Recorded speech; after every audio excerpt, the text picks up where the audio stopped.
Hello everyone, কী অবস্থা সবার? সবাই কেমন আছেন? আশা করি আল্লাহর রহমতে আপনারা সবাই ভালো আছেন, সুস্থ আছেন এবং নিরাপদে আছেন। আমরাও আলহামদুলিল্লাহ ভালো আছি। প্রতিদিনের মতো আজও আপনাদের সাথে ডেইলি লাইফ ব্লগ শেয়ার করতে আসলাম।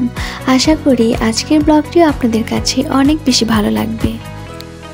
আমি কিন্তু নিজের থেকে নিজের সংসারকে গুছাতে এবং সাজাতে অনেক বেশি পছন্দ করি।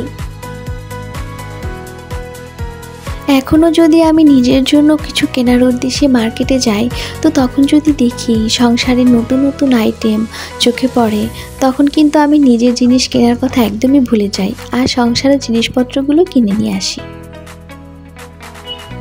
এই ছোট ছোট ননস্টিকের প্যানগুলো কিন্তু দেখতে অনেক সুন্দর লাগছে, তাই না?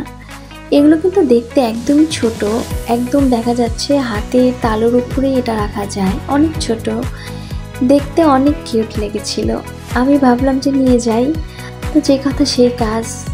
আর এই প্যানটা নিয়ে নিলাম। তো এটাতে কিন্তু সুন্দর করে দুধ জাল দেওয়া যাবে আর চাও বানানো যাবে। এটাও কিন্তু অনেক ছোট, কিন্তু দেখতে কিন্তু এগুলো অনেক কিউট।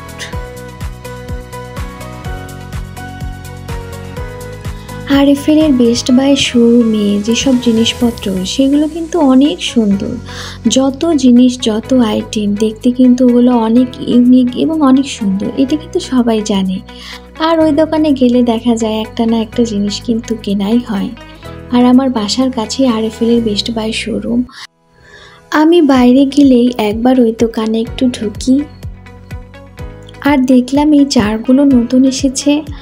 অন্য শোরুমে হয়তো বা এই জারগুলো অনেক আগে এসেছিল, কিন্তু আমার বাসার কাছে যে শোরুমটা, সেই শোরুমে এই জারগুলো নতুন এসেছে। দেখতে কিন্তু অনেকটাই কিউট, আর এটা বিভিন্ন কালারেরই আছে। আমি তার ভিতরে এই ইয়েলো কালার আর রেড কালারটাই নিয়েছি। এটা পুরোটাই একদম কাচের, আর উপরের যে লাল রঙটা আছে এটা একটা প্লাস্টিকের উপরে এই কালারটা করা। আর এই জারগুলোর প্রাইস নিয়েছে 500 টাকা করে।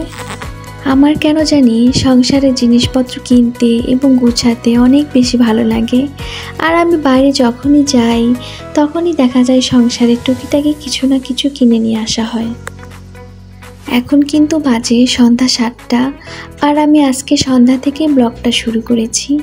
আজকে সারাদিন এত ব্যস্ত ছিলাম, একটু ক্যামেরা ধরারও টাইম পাইনি। এই কারণে বিকালে থেকে একটু ফ্রি হয়েছি আর সন্ধ্যা থেকে ব্লগটা শুরু করেছি। রাতে রান্নাবান্নার কাজকর্ম সবই আমার শেষ, আর এখন একটু ফ্রি হয়েছি। এই ফাঁকে ভাবলাম যে রান্নাঘরটাও একটু ক্লিন করে ফেলি। আমার কাজ করতে করতে এরই মধ্যে সানাপির বাবা একটু ফোন দিল, বলল যে বাবুকে নিয়ে একটু বাইরে আসো, একটু ঘুরে আসি। তো আমি একটু হালকা পাতলাভাবে রেডি হয়ে নিলাম। রাতের যে টুকিটাকি কাজকর্মগুলো থাকে সেগুলো সবই আমি একদম কমপ্লিট করে ফেলেছি। তো এখন কিন্তু আমি রিল্যাক্স মুডে একটু কতক্ষণ ঘুরে বেড়াতে পারবো। আর যদি সব এলোমেলো থাকতো, রান্না বাড়া সব কিছু যদি একসাথে করতে হতো, তো মাথায় কিন্তু অনেক বড় একটা পেন থাকে। তখন কিন্তু বাইরে গিয়েও কিন্তু তখন বাইরে ঘোরার যে একটা মুড, সেটা কিন্তু থাকে না। এই কারণে আমি সব দ্রুতই একদম কমপ্লিট করে ফেলেছি, যে বাইরে থেকে ঘুরে এসে যেন আমাকে আর কোনো কাজ করতে না হয়, একদম শুয়ে পড়ব। তো আমি কিন্তু একদম রেডি হয়ে গিয়েছি, আর বাবু কিন্তু আগে রেডি হয়ে ওর নিচে গিয়েছে, ওর বাবা নিচে এসেছে, ও আগে চলে গিয়েছে।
তো আমরা কিন্তু একদম একটা বৈশাখী রেস্টুরেন্টে এসে গেছি।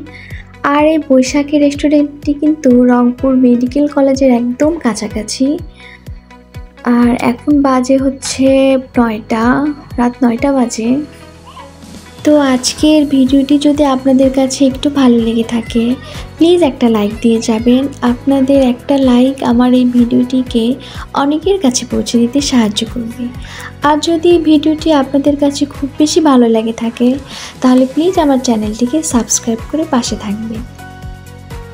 তো আজ তাহলে এ পর্যন্তই আমার প্রিয় আপুরা। আগামী কোনো একটি ভিডিওতে আপনাদের সাথে আবার দেখা হবে। সে পর্যন্ত আপনারা সবাই ভালো থাকবেন, সুস্থ থাকবেন। আল্লাহ হাফেজ।